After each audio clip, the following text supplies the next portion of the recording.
Tiesitkö sä muuten, että Hammer Challenge alkaa pian? Pitäisikö me laittaa ne vehkeet kuntoon? Paljon hommaa, mennään.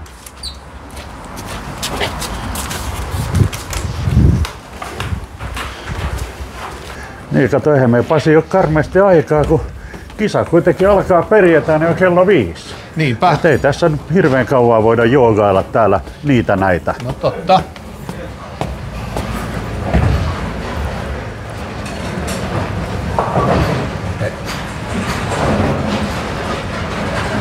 Jaha, tässä se tuttu paikka taas on. Näinhän se on jo.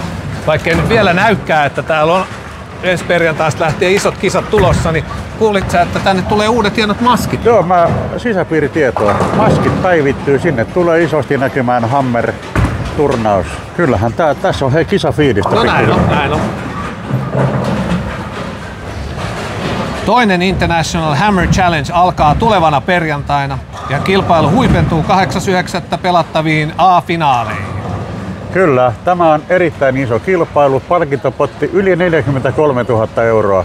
Paikalla on 11 eri maasta noin 270 keilaajaa ja sitä jäämme sitten jännittämään. Ja kannattaa todellakin tulla paikan päälle katsomaan. Ja jos jostain ihmesyystä et pääse, tilaa International Hammer Challenge -kanava YouTubesta. Kyllä, tervetuloa seuraamaan.